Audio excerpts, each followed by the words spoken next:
semaine, ils trouvaient la meilleure idée d'un client et ils implantaient le produit à travers les États-Unis. Donc, ils allaient chercher l'information. Et le consommateur devient l'ambassadeur de la marque. Et ça, c'est de plus en plus vrai. Il y a des nouvelles plateformes, des nouveaux marchés avec des communautés très nichées. Bien, il y a tout ce qui est monde virtuel, la télé qui devient de plus web et interactive. Ça va jusqu'au serious gaming, mais là, on ne rentrera pas. Chaque item pourrait faire partie d'une conférence en soi. Là. Puis ça crée des nouveaux modèles d'affaires.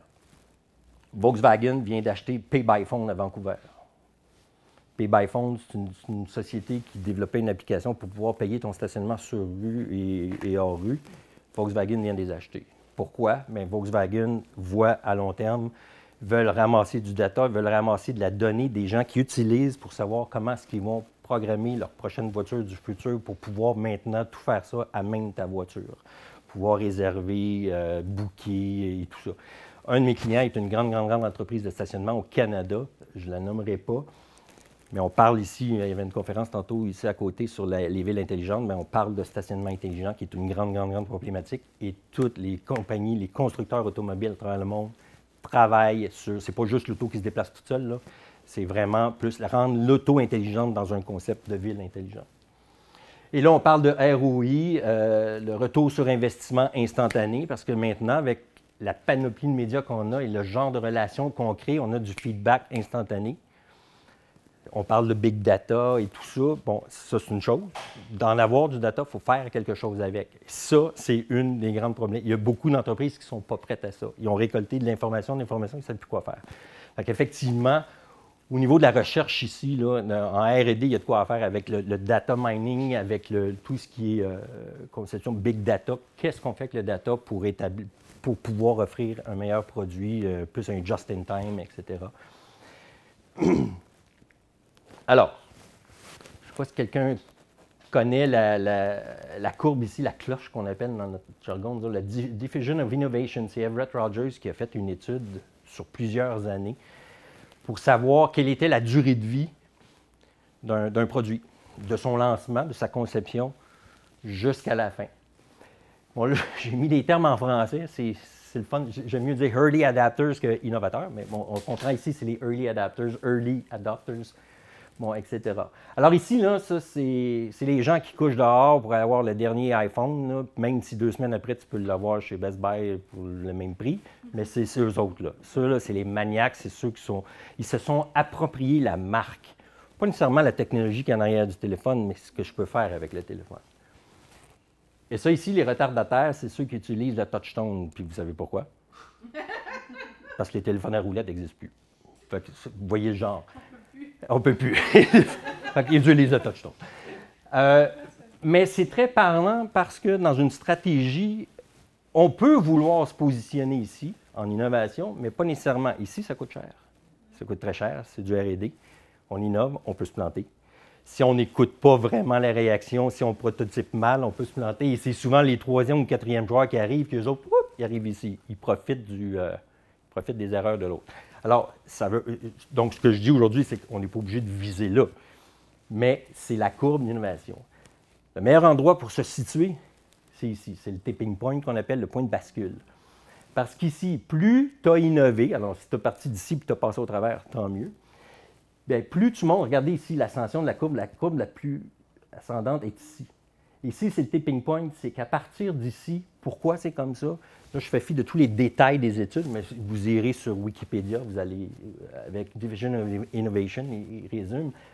C'est qu'ici, tout d'un coup, les utilisateurs parlent de toi. Puis là, c'est eux autres qui deviennent l'ambassadeur. Puis là, c'est eux autres qui disent c'est donc bien le fun, puis qui créent le hype, puis qui sortent dans les médias, tout. Et là, ça monte. Parce que là, tu as la majorité précoce qui dit oh, eux autres ont essayé.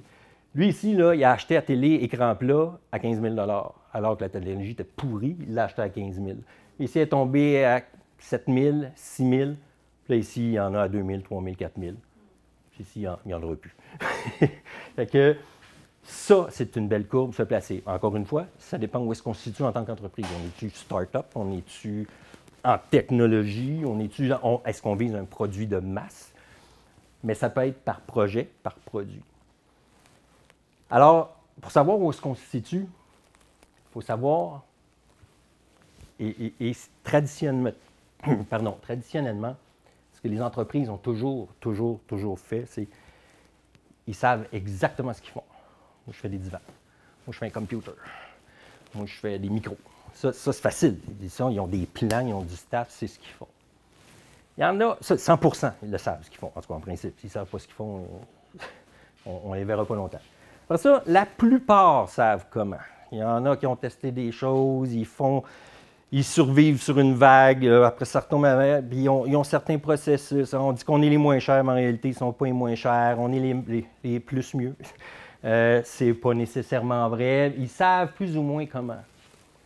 Mais le pourquoi, la plupart ne savent pas pourquoi ils le font. Pourquoi je fais des manettes? Pourquoi je fais un ordi? Il y en a d'autres ordis. Là. Pourquoi je fais un ordi? Pour qu'il soit plus rapide. Si tu es vraiment vendeur, dis j'ai un ordi plus rapide. Moi, en tant que consommateur, il faut que je compare 20 ordinateurs pour savoir s'il est plus rapide. Prenez l'exemple d'Apple. Computer. Qu'est-ce que je fais? Nous autres, on fabrique des ordinateurs. Ils sont puissants, ils sont rapides. Comment tu fais ça? On est comme Dell, on est just in time, on commande, on a une ligne de montage, tu le commandes, 48 heures après, c'est rendu chez vous, il n'y a pas de perte, etc. Pourquoi tu fais ça? Alors qu'Apple, eux autres, ils ont commencé, pourquoi? Qu'est-ce que je veux faire dans la vie? Nous autres, on veut changer le monde, on veut changer le statu quo. Nous autres, on veut changer toutes les interfaces pourries, l'ordinateur qui est une machine où il n'y a aucune interface humaine, il n'y a pas aucun côté social entre la machine et l'homme. Nous, c'est ce qu'on veut changer. Comment? On fait des ordinateurs, des devices comme l'iPhone, super easy, friendly user, très facile à utiliser, c'est des beaux designs, c'est moderne, on sort des concepts avant-gardistes. Et by the way, on fait des computers. Ça arrive à la fin. Et les gens, ce qu'ils achètent, c'est le pourquoi. De plus en plus. Regardez les voitures, l'automobile. Premièrement, je pense que c'est les plus grands concepteurs de pub actuellement. Pas les plus grands dans le sens qualitatif, mais quantitatif. Là, il reste 5 minutes. Vous parlez trop. OK, merci. Les marques automobiles, avant, c'était vraiment concentré à 100%, c'était sur la technologie, l'auto comme telle. Aujourd'hui, c'est le rêve. Ça me fait rire. À chaque fois qu'il y a une pub d'auto, 80% des autos sont en campagne, sont en montagne, sont sur le bord d'un lac. J'ai de la misère à sortir de la ville. Puis même si tu vois la ville, dans le fond, ils sont toujours en campagne, ça va vite, ils roulent vite, on n'a même pas le droit. Ils vendent un rêve, ils vendent une conception, ils vendent un prestige. Ils vendent le pourquoi. Les gens, quand ils magasinent, je généralise, c'est évident qu'il y a des exceptions dans chaque créneau, dans chaque marché, dans chaque chose, là. Mais en général, les gens achètent une image, achètent une perception qui a été créée ou qui ont entendu parler. Moi, je connais quelqu'un qui a une BMW, puis wow, puis lui, il est successful, puis lui, il a son entreprise, puis là, tout d'un coup, BMW s'associe à la réussite, etc. C'est comme ça que ça se construit. Je vais essayer d'accélérer. Bon. Alors, il y a un concept qu'on appelle flip the funnel, que je n'ai pas vraiment trouvé en français. Bon, un funnel, vous savez, c'est quoi? Dans le funnel, j'ai 20 clients en production, j'en ai 10, peut-être que je vais les avoir, puis 5, on ne sait pas. Ça. Donc, au niveau de l'acquisition, comment ça se faisait traditionnellement? On poussait de l'information, donc il y avait une prise de connaissance de la part du consommateur qui commençait à se créer un certain intérêt. Après, ça devenait un désir. Et là, il y avait un call to action. On est OK, je l'achète. J'achète l'ordi, j'achète la voiture, etc. Donc, tu as le client au centre. Maintenant, stratégiquement, c'est qu'une fois que tu l'as, le client, on parlait de conversation tantôt, on parlait de changer les paradigmes. C'est que maintenant, le client, tu le reconnais. Donc, les fameux points, là, toutes les cartes métro, les cartes Hermès, et tout ça, c'est dans la stratégie de reconnaissance. Ici, tu me réfères quelqu'un, je vais te donner ici. Puis, hey, regarde, ça fait longtemps que tu es chez nous, je te donne tel truc, tout ça. Il y a différentes façons de reconnaître le client. Donc, tu crées un dialogue avec lui qui fait que lui, de par le dialogue, la reconnaissance, commence à inciter d'autres personnes parce qu'il va le mettre sur son Facebook. Je suis allé à tel resto, c'est donc bien beau, c'est donc bien bon. Pourquoi? Mais c'est parce qu'on a pris soin de lui, puis la bouffe était bonne, puis faites attention, c'est lui qui fait la promo du resto. Et là, ça se transforme en activation, c'est de la nouvelle acquisition. Alors, encore une fois, le consommateur devient l'ambassadeur de la marque. Alors, en innovation, que ce soit en électronique, dans n'importe quel produit, il faut d'abord savoir pourquoi on fait quelque chose. Après ça, comment on va le faire et finalement, qu'est-ce qu'on fait? Et de commencer à penser autrement. Le pourquoi va aider à créer de meilleures relations avec les prospects ou clients potentiels. Donc, c'est une conversation au lieu d'un monologue. Là, je résume vite fait. Le numérique permet à l'organisation d'amorcer des conversations avec son public cible. Il y a 3 valeurs, par exemple, parce qu'il y en a beaucoup qui se sont plantés. Transparence. Il faut être transparent, il faut dire les vraies affaires, même quand on se plante. En innovation, en prototypage, on prototype, on est avec du monde, on s'est trompé, on dit « je m'excuse, on s'est trompé ». Alors, il y a une façon de rattraper nos erreurs, l'écoute et la collaboration, aller chercher la collaboration de tout le monde. C'est une amorce de conversion, c'est en temps réel, ça peut être ciblé, ça peut être segmenté selon la localisation, les habitudes de vie, des groupes d'intérêt. Et il y a de plus en plus, c'est votre domaine pour la plupart, en R&D de toute façon, qui commence à prototyper beaucoup plus rapidement qu'avant. Plutôt que de faire ça tout seul dans leur garage, dans leur sol on va développer pendant 20 mois, puis après ça, on va le sortir au grand public, mais ils commencent à prototyper avec la collaboration de groupes d'intérêt.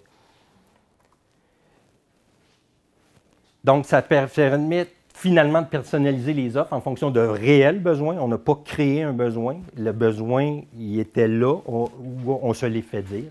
La marque, donc, elle promet, elle s'engage avec son client, elle l'écoute, elle lui offre une vraie expérience de bout en bout, de la création jusqu'à la livraison et même après. Il l'accompagne dans sa décision d'achat au service après-vente. Le marketing devient agile. L'agilité, on en parle souvent dans le domaine de l'électronique, entre autres, mais de domaine technologique, l'informatique. Mais le marketing devient agile aussi. On pense de moins, même les gros là, que vous voyez, là, on pense de moins en moins à dire on va mettre 20 millions sur 3 ans sur une campagne. C'est de moins en moins vrai. Il y en a encore, mais c'est de moins en moins vrai. Maintenant, c'est on essaie, on regarde, on change, on essaie, on continue, on regarde. Oups, on a fait une erreur, on reback, on continue. Ça arrive de plus en plus. Le consommateur s'en aperçoit moins parce qu'ils ne sont pas nécessairement dans le secret des dieux des départements de communication. Mais les grands projets là, de 2, 3, 4, 5 ans, il y en a de moins en moins. D'ailleurs, ça se reconnaît souvent quand vous voyez une tendance dans un, je sais pas moi, un Brouille Martineau qui vont prendre un petit couple, puis pendant 3 mois, tu vois tout le temps le petit couple dans des situations différentes parce qu'ils achètent des meubles différents. Whoop, tu ne vois plus. Mais ça, c'est parce qu'ils ont été capables de mesurer le feedback, puis ils se sont fait dire que le petit couple, c'était peut-être pas très bien, c'était peut-être... En tout cas, c'était pas de mise. C'est ça. Donc, différencier sa marque, c'est clarifier sa position dans un monde concurrentiel, vraiment se positionner. Alors, pour se positionner, il faut se comparer, il faut savoir qu'est-ce qu'on vend, il faut savoir pourquoi on le vend, comment on le vend. Pardon, j'essaie de parler vite. C'est préciser sa promesse dans un marché en continuel changement. Donc, on crée, on discute, on échange, on recrée et c'est une boucle. C'est ce qui fait que ça devient agile. Alors, c'est autant vrai dans l'innovation, dans la construction de quelque chose, que dans la communication et le marketing. Et le paysage, on a juste rajouté maintenant du numérique, mais il y a toujours de la TV, de la radio, de la générale, de la spécialisée, sur web, le print, il y en a toujours, il y en aura toujours. L'événementiel, les salons, comment dire, l'activation maintenant est devenue une mode. Il n'y a plus un festival, il n'y a plus un show, il n'y a plus un salon où il n'y a pas de l'activation. Les concours, ici, publicitaires, courriel, téléphone, les sites web, médias sociaux. Lui, quand il rentre, c'est parce qu'il arrive avec ses petits panneaux. Là. Bon, là, malheureusement, ça, c'était la plus grosse slide. 10 étapes de la stratégie d'affaires, comme je vous disais, stratégie d'affaires à la stratégie de marque. Après ça, marketing et communication, et là, on analyse et on recommence la boucle. C'est un éternel re-questionnement si on veut toujours innover. Des fois, ça se fait sur 6 mois, des fois, ça se fait sur 5 ans. Ça dépend du type de produit, du marché, où est-ce qu'on vise, etc. Mais ça, donc, et ça s'entrecoupe. La stratégie de marque après stratégie d'affaires. Et souvent, on se fait souvent demander « Ah, mais il faut refaire notre site web. Combien ça coûte? » Bon, en partant, c'est une mauvaise question. Puis deuxièmement, refaire notre site web, en réalité, ce qu'ils visent, eux autres, c'est peut-être juste de changer la couleur, changer certains designs, changer des photos. Mais ils ne sont pas passés par là. Fait que là, ils ne savent pas vraiment pourquoi ils veulent changer de site web. Ils ne savent pas jusqu'où ils doivent aller avec le site web. Et ça, c'est 9,5 fois sur 10, c'est ça. Plusieurs clients ne connaissent même pas leurs concurrents. On en parlait tantôt. Ils ne les connaissent pas. C'est assez hallucinant. Alors, si tu ne connais pas tes concurrents, si tu n'es pas capable de savoir pourquoi tu fais quelque chose, dans quel marché et de quelle façon tu innoves, c'est quoi ton USP, comment veux-tu faire du bon marketing, de la bonne communication? Comment veux-tu, après ça, mesurer une vraie satisfaction client ou non si tu as peut-être visé complètement à côté?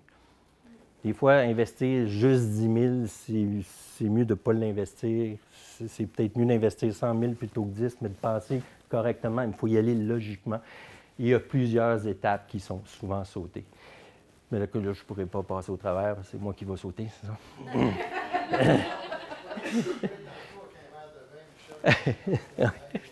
Bien, il y a commentaires aussi, pas nécessairement juste des questions. Si vous avez des commentaires, si vous pensez que c'est totalement faux ce que je viens de dire, oui. Je pense que c'est totalement vrai.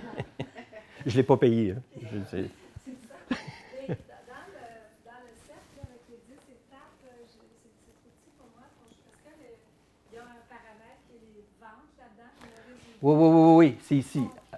Oui, ici, bon, attirer l'attention, c'est là que tu fais tes campagnes, ton site web, tes médias sociaux, etc. Tu vois ton revenu pour voir si vraiment Oui. tes revenus, en fait, vont avec l'achalandage. Ah, absolument. Ben, ça, c'est ici. Là, tu convaincs un prospect, tu vas chercher des prospects, tu essaies de le convaincre pour conclure la vente. Mais une fois que la vente est conclue, qu'est-ce qu'on fait avec ça? Là? Justement, souvent, ce que je disais au début, tu te retrouves avec plein de données, une grande liste de clients, potentiels clients, avant, pendant, après, mais on ne fait rien avec.